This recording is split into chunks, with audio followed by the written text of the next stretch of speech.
सोचो समझो गौर सां सारा मुस्लमान,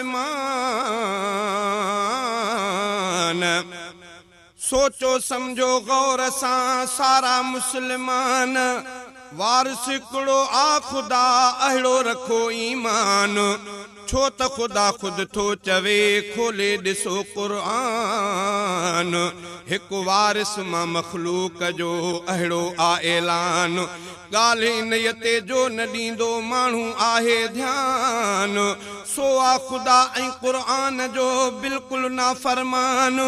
हज़रत अली या कंहिं वलीअ जो पंहिंजे जाइ आहे शान, लेकिन तिन खे वारिस सम्झण वारो आ नादान। छो त क़ुरानी आयत जो सोथो मुनकिर थिए इंसान, पंहिंजो अक़ीदो ठीकु कयो धारे सम्झ जुवान। शेर में सच बयान करे कादिर दाद पयो दोस्तो,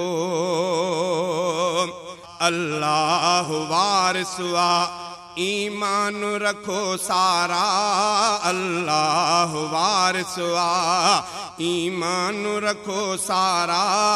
अल्लाह वारिस आ न को पीर वली वारिस, ना सोहणो अली वारिस। न को पीर वली वारिस, ना सोहणो अली वारिस। सचो ॻाल्हि ॿुधो प्यारा, अल्लाह वारिस आ ईमान रखो सारा। अल्लाह वारिस आ ईमान रखो सारा। न को पीर वली वारिस, ना सोहणो अली वारिस। सचो ॻाल्हि ॿुधो प्यारा, अल्लाह वारिस आ। क़ुरान में रब थो चए रुगो वारिस मां आहियां। क़ुरान में रब थो चए रुगो वारिस मां आहियां।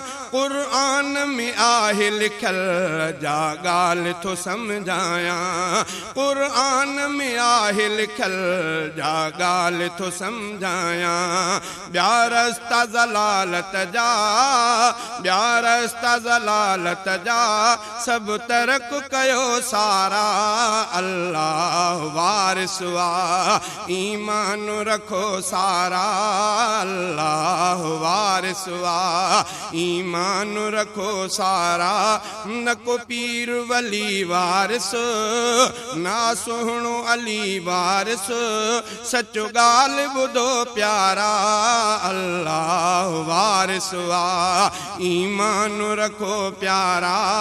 अल्लाह वारिस आ जो दाह न ॿुधंदो आ, जो सार न लहंदो आ।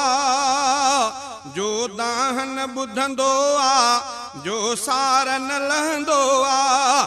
वारिस पो चवण उनखे कीअं आख़िर ठहंदो आ।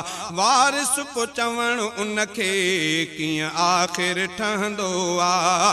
ॾियो सारा छॾे अहिड़ा, ॾियो सारा छॾे अहिड़ा, इहा अक़ीदा किना कारा।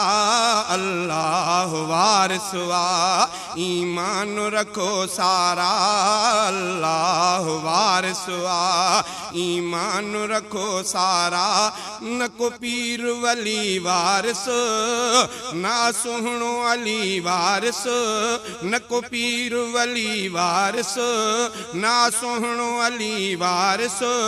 सचो ॻाल्हि ॿुधो प्यारा, अल्लाह वारिस आ ईमान रखो सारा। अल्लाह वारिस आ जो रिज़्क़ रसाए थो ऐं दुआऊं अघाए थो। जो रिज़्क़ रसाए थो ऐं दुआऊं अघाए थो। फरियाद ॿुधी ग़मड़ा सुखड़नि में मिटाए थो। फरियाद ॿुधी ग़मड़ा सुखड़नि में मिटाए थो। उहो हिकिड़ो ख़ुदा वारिस, उहो हिकिड़ो ख़ुदा वारिस। तौहीदी हणो नारा, अल्लाह वारिस आ ईमान ईमान रखो सारा अल्लाह वारिसवा ईमान रखो सारा न को पीर वली वारिस ना सोहणो अली वारिस न को पीर वली वारिस ना सोहणो अली वारिस सचो गाल बुधो प्यारा अल्लाह वारिसवा ईमान रखो सारा अल्लाह वारिसवा गादियत अली वारिस भी लिखण आना जायज़ गादियत अली वारिस भी लिखण आना जायज़ ही शिरक चिटो आहे लिखजे न इएं हरगिज़ ही शिरक चिटो आहे लिखजे न इएं हरगिज़ रब जी न मदद मिलंदी रब जी न मदद मिलंदी न को थींदो सो भारा अल्लाह वारिसवा ईमान रखो सारा अल्लाह वारिसवा।